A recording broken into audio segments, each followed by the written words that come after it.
প্রিয় বন্ধুরা, আসসালামু আলাইকুম। বর্তমানে ভারত বাংলাদেশের মধ্যে পারস্পরিক সম্পর্ক আগের যে কোনো সময়ের তুলনায় সবচেয়ে খারাপ অবস্থানে রয়েছে। এই চট্টগ্রামটা সমস্ত দিক থেকে খুব ইম্পর্টেন্ট। চট্টগ্রাম যদি ভারতে চলে আসে, 4 দিনের মধ্যে আমরা কলকাতা হোল করে নেব। আমরা তো হোল করে নেব। মূলত মোদির ঘনিষ্ঠ মিত্র বাংলাদেশের প্রধানমন্ত্রী শেখ হাসিনা, যারা কিনা দীর্ঘদিন ধরে একই দ্বারা ক্ষমতা চর্চা করে আসছে। তো গত আগস্টে মোদির সেই চিরমিত্র শেখ হাসিনা বাংলাদেশে গণ অভ্যুত্থানে ক্ষমতাচ্যুত হওয়ার পর থেকে মূলত দিল্লি ঢাকার মধ্যে পারস্পরিক সম্পর্ক জটিল হতে শুরু করে। তো আপনারা জানেন, অভ্যুত্থান পরবর্তী প্রায় সপ্তাহানেক সময় দেশের পরিস্থিতি অনেকটা অস্বাভাবিক ছিল। পুলিশ বাহিনী আত্মগোপনে থাকায় দেশের ল অ্যান্ড অর্ডার ঠিক মতো কাজ করছিল না। ওই সময়টাতে বেশ কিছু জায়গায় হামলা এবং ডাকাতির ঘটনা ঘটেছিল। তো 8 আগস্ট প্রফেসর ডক্টর মোহাম্মদ ইউনূসের নেতৃত্বে নতুন অন্তর্বর্তীকালীন সরকার গঠনের পর পরিস্থিতি ধীরে ধীরে নিয়ন্ত্রণে চলে আসে। কিন্তু তখন সনাতন জাগরণ মঞ্চের মুখপাত্র চিন্ময় কৃষ্ণ দাস, যে কিনা একজন ইসকনের সদস্য, এই চিন্ময় কৃষ্ণ দাস চট্টগ্রামের লালদিঘি ময়দান সহ বেশ কিছু জায়গায় বিশাল বিশাল সমাবেশ করে বাংলাদেশে হিন্দুদের উপর আক্রমণ করা হচ্ছে, বাংলাদেশের সংখ্যালঘুরা বিপদে, এইসব বলে আতঙ্ক সৃষ্টি করতে থাকে। আমরা বহুদিন উপেক্ষিত হয়েছি, বঞ্চিত করা হয়েছে। এই দেশে সমতার বার্তা, এই সমতার বার্তা কখনো দীর্ঘস্থায়ী হবে না। বাংলাদেশে হিন্দু মুসলিম সাম্প্রদায়িক দাঙ্গা লাগানোর পেছনে চিন্ময় কৃষ্ণ দাসের দুইটা উদ্দেশ্য থাকতে পারে। এই চিন্ময় আগে যেহেতু আওয়ামী লীগের একজন কর্মী ছিলেন। জাতির জনক বঙ্গবন্ধু শেখ মুজিবুর রহমান যেই বাংলাদেশ গড়েছেন, সেই বাংলাদেশের হাল ধরেছেন জননেত্রী মাননীয় শেখ হাসিনা। তাই হয়তো ভারতের সাথে হাত মিলিয়ে সাম্প্রদায়িক দাঙ্গা লাগিয়ে দেশকে অস্থিতিশীল করে আওয়ামী লীগকে আবার পুনর্বাসিত করতে চাইছেন। না হয় ভারতের হিন্দু কট্টরপন্থী নেতা যোগী আদিত্যনাথের মতো ধর্মকে ব্যবহার করে ক্ষমতায় আসতে চাইছেন। তো এরপর আপনারা দেখেছেন, এই ভুয়া সংখ্যালঘু ইস্যুকে কেন্দ্র করে ভারতের মিডিয়াগুলো আগ্রাসীভাবে বাংলাদেশের বিরুদ্ধে একের পর এক ভুয়া তথ্য দিয়ে নিউজ প্রচার করে যাচ্ছে। আপনি জানলে অবাক হবেন, ভারতের এই মিডিয়াগুলো আর বিজেপি নেতারা ভারতীয় মেজরিটি হিন্দুদের মাথায় সাম্প্রদায়িকতা এমন ভাবে ঢুকিয়ে দিয়েছে, তারা এখন সাম্প্রদায়িকতা ছাড়া আর কিছুই দেখে না। ভারতে বর্তমান বিজেপি সরকারের আমলে 65% শিক্ষিত যুবক বেকার, দ্রব্যমূল্যের দাম বেশি সহ নানাবিধ সমস্যা থাকলেও তারা মসজিদ ভেঙে মন্দির বানালেই খুশি। তারা বলে টাকা পয়সা রোজগার নাই তো কি হয়েছে, ভিক্ষা করে খেয়ে নেবে। তো এখানে বলে রাখি, বেকারত্ব, দ্রব্যমূল্যের ঊর্ধ্বগতি এটা বাংলাদেশের একটা বিরাট সমস্যা, এটাকে ইগনোর করার সুযোগ নেই।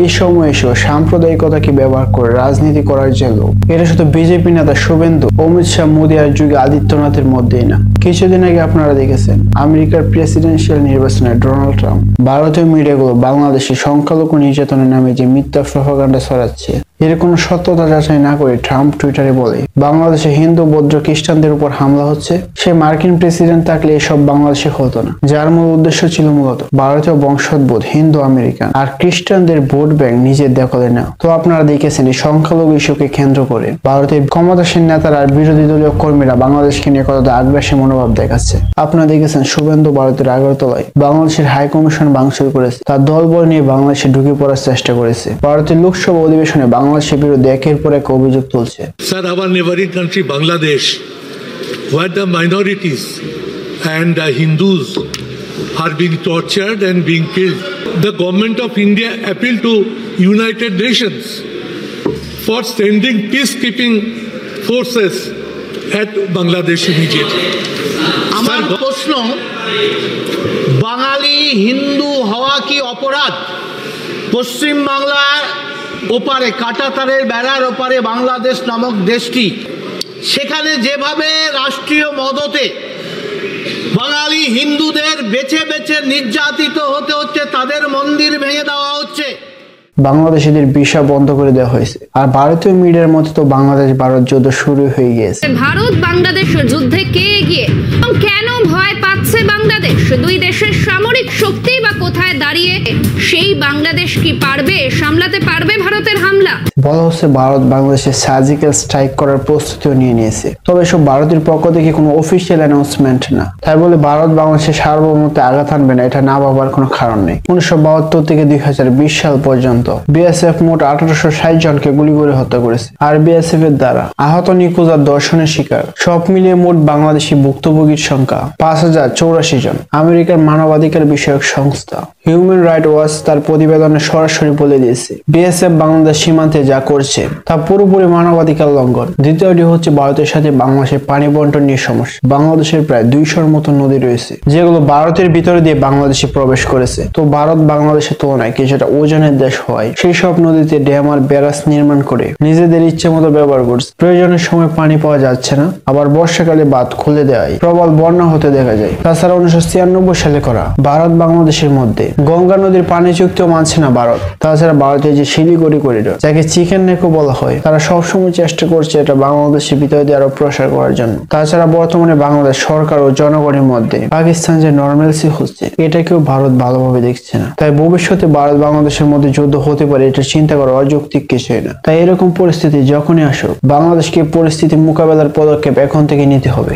এই জন্য সবার প্রথমে বাংলাদেশ যেসব কারণে ভারতের উপর নির্ভরশীল, ভারত থেকে পেঁয়াজ, রসুন, চাল, আলু এবং বিভিন্ন পণ্যের কাঁচামাল ও মেশিনারিজ আমদানি, ভারত থেকে বিদ্যুৎ আমদানি ও ভারতীয় চিকিৎসা বর্জন করে বিকল্প সমাধান খুঁজতে হবে। উন্নত চিকিৎসার জন্য প্রয়োজনীয় ইনফ্রাস্ট্রাকচার এবং উন্নত চিকিৎসার জন্য প্রয়োজনীয় ইকুইপমেন্ট দেশের ভেতরে রাখতে হবে এবং ভারত থেকে পেঁয়াজ, রসুন, চাল, আলু রফতানি বন্ধ করতে ব্যারিস্টার ফুয়াদের এই স্ট্র্যাটেজি ফলো করা যেতে পারে।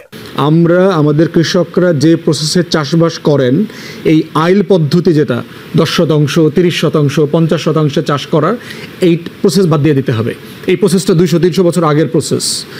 আপনার এখন এটাকে কর্পোরেটাইজ করতে হবে। রাষ্ট্রকে, কৃষি ডিপার্টমেন্টকে দিয়ে গবেষণা করে বের করতে হবে যে আমার 20 কোটি মানুষকে সারা বছর আলু খাওয়াইতে হলে আমার কয় লাখ মেট্রিক টন আলু দরকার, কোন জেলা জেলা চাষ করবে, আপনি ওটা ঠিক করে দেবেন। মাঝখানে কোনো আইল থাকবে না।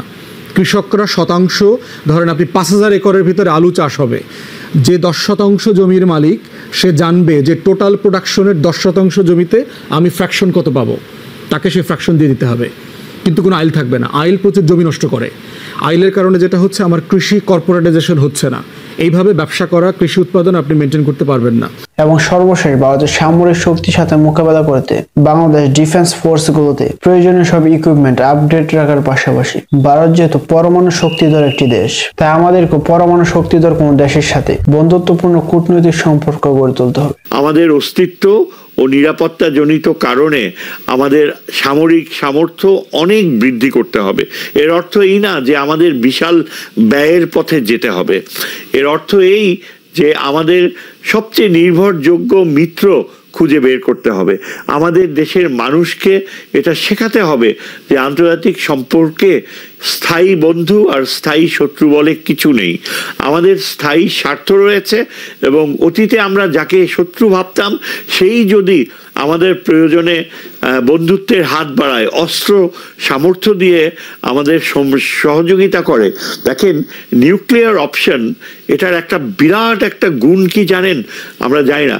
You get more bang for the buck, মানে হচ্ছে যে একটা নিউক্লিয়ার ওয়েপনের রাষ্ট্রের সাথে আপনার ট্রিটি থাকলে, সহযোগিতা থাকলে, আপনি যে নিরাপত্তা ভীতি সঞ্চালন করছেন সেটা এত বিশাল যে সেটা এককভাবে দীর্ঘমেয়াদী বেনিফিট আপনাকে এনে দিচ্ছে। আপনাকে বারবার টাকা খরচ করতে হয় না।